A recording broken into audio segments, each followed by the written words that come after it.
3 of One Man's Opinion. Today I am reviewing Rock and Roll Man, the new Off-Broadway musical playing at New World Stages in New York City. Its book is written by Gary Kupper, Larry Marshak, and Rose Caiola, with original music and lyrics by Gary Kupper, and featuring vintage rock and roll songs developed by Marshak Classic Music LLC and Gary Kupper Music.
Directed by Randal Myler and choreographed by Stephanie Klemons, Rock and Roll Man is a sensitively told biographical musical about the famous and later infamous DJ Alan Freed, played by Konstantin Maroulis.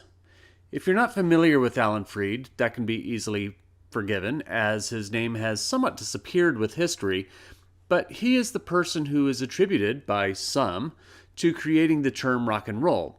I'll leave the musical to surprise those as to what situation and song inspires it, though sources say that this all isn't true, and from his own admission, isn't true.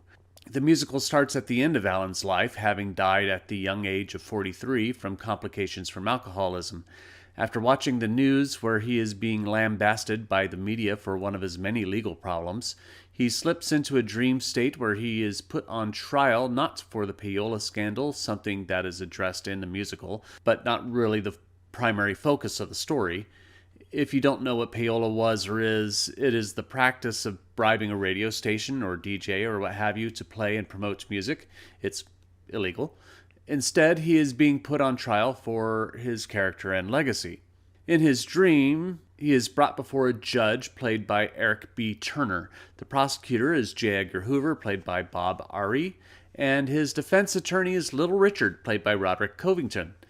The show then travels back in time as Little Richard and J. Edgar Hoover give commentary to Alan about his life, his successes, and his failures.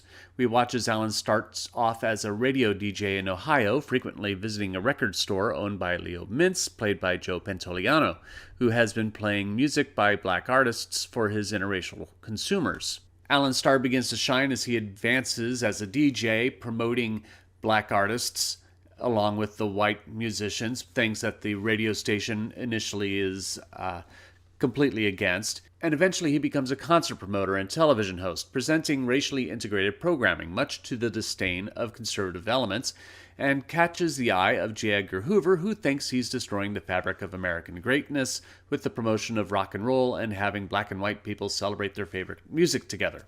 Most of the music to Rock and Roll Man is classic pop rock songs of the 1950s, with songs like Shaboom by the Chords, Jim Dandy by Laverne Baker, Lucille by Little Richard, Maybelline by Chuck Berry, and Great Balls of Fire by Jerry Lee Lewis.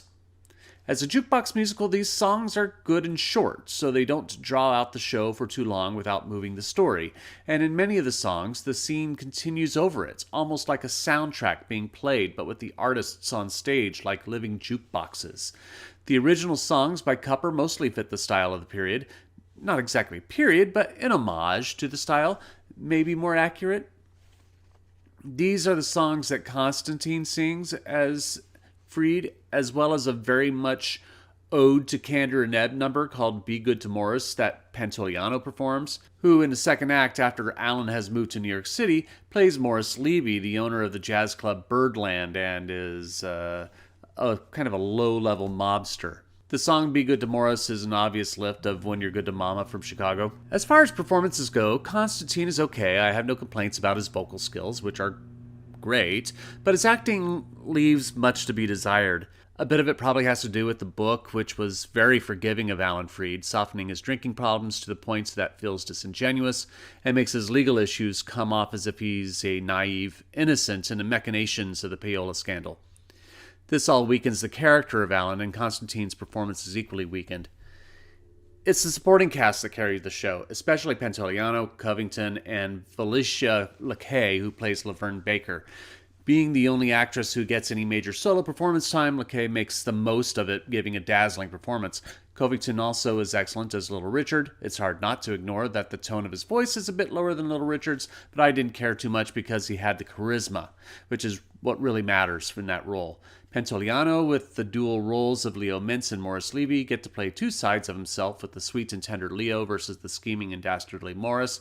The roles highlight Pantoliano's dexterity as a character actor.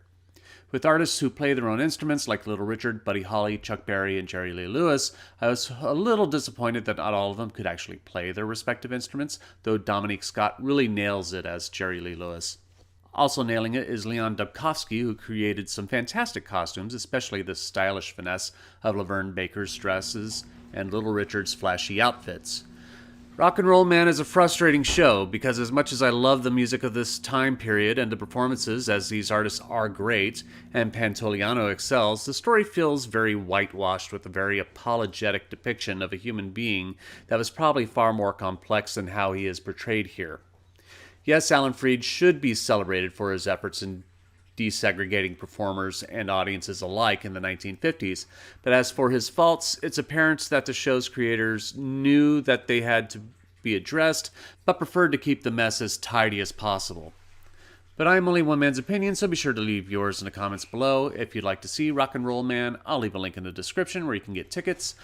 I want to thank all my patrons for their support. If you'd like to support my channel, also, you can by becoming a patron on my Patreon page. A link will be in the description there as well. You can also support my channel by liking, sharing, and subscribing, and click the notification bell to be alerted to future reviews. My next review will be the new Broadway musical, Once Upon a One More Time. Thank you for watching, and I will see you at the theater.